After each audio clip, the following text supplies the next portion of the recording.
Welcome to Chennai Mallu Recipes. Today we are going to make a rasam. Not the usual one, but with muringa in it.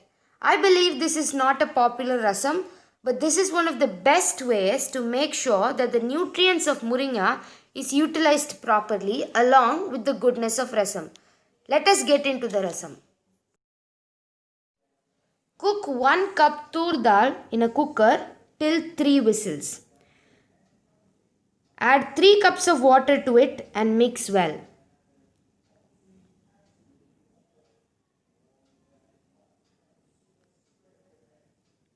Filter out the clear broth. This is what is going to be used in the rasam.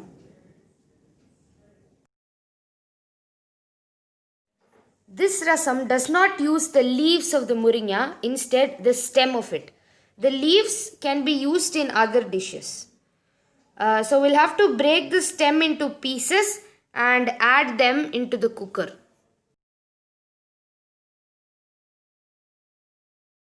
Most people might not know this, but the juicy stem contains more nutrients and goodness than the leaves themselves. So this rasam is filled with goodness.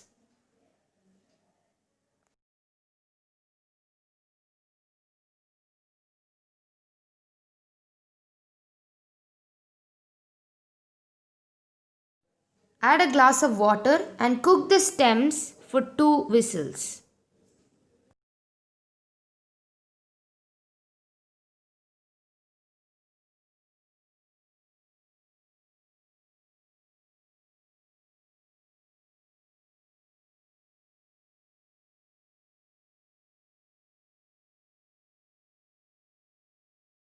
As you can see, the essence of the stems has really infused into the water. We have to now filter this water off. It is this water that will be used later in the rasam, and the stems are not necessary now. This will give the rasam its distinctive taste.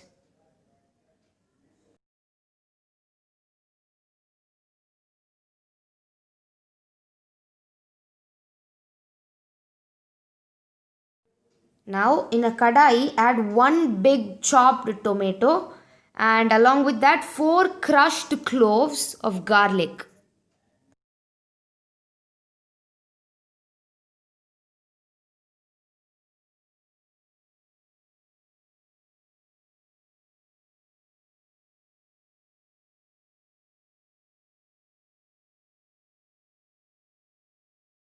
Now take a lemon sized tamarind and soak it in water for 20 minutes.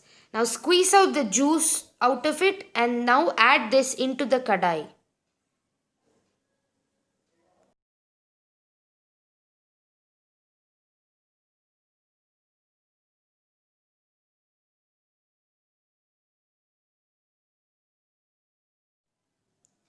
Into this add half spoon of turmeric powder and half tablespoon chili powder.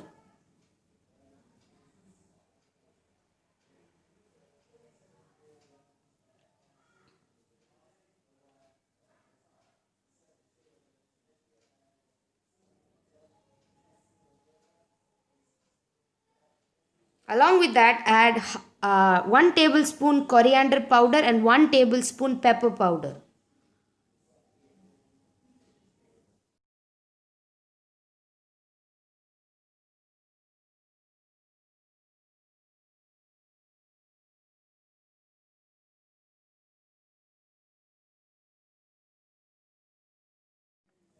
Now you have to add 1 tablespoon of dry roasted and powdered cumin. And finally, you'll have to add 1 tablespoon of salt and let the whole thing boil.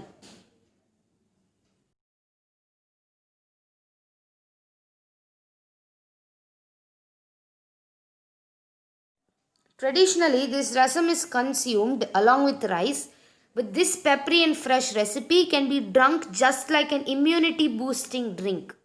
So we usually make this rasam at home to treat sore throats and cold, and this actually works wonders. So once the whole thing is boiled, we can add the dal broth which we have earlier prepared.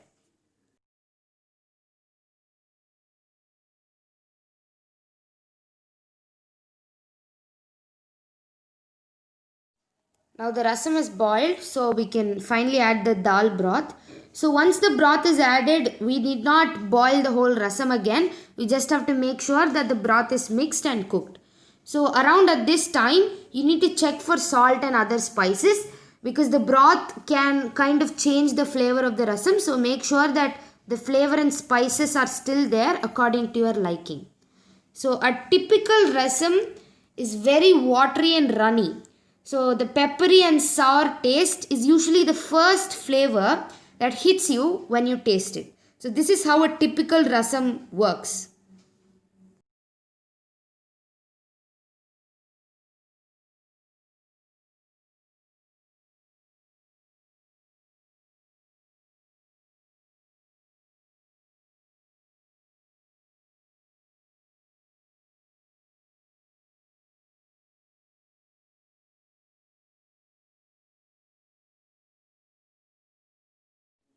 Now add the muringa stock which we prepared earlier to the rasam and take it down.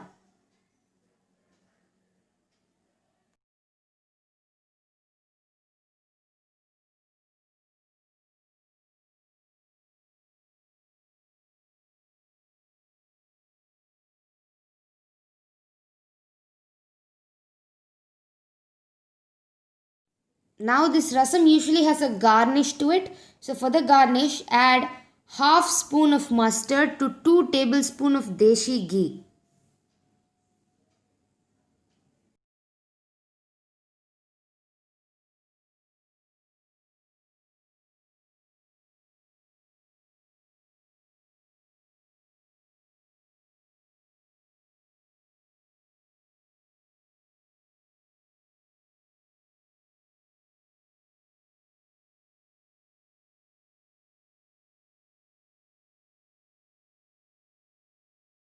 Once the mustard sputters in the ghee, add half teaspoon of jeera and red chilies.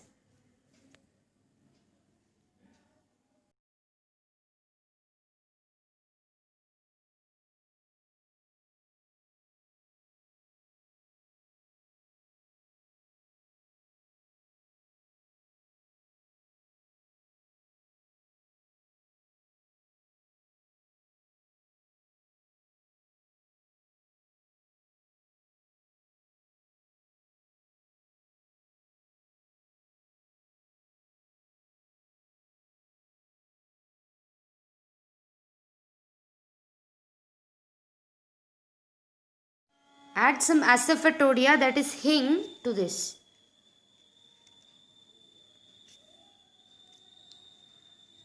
Once it's fully sputtered and cooked, we can pour this over to the rasam and mix it well. So I usually use an iron pan for this garnish because this will ensure that a little bit of iron also goes into us. So this is very healthy. This can make sure that you don't have any iron deficiency. So finally, as a topped garnish, we can use coriander leaves which is chopped and sprinkle over it. So the rasam is now ready.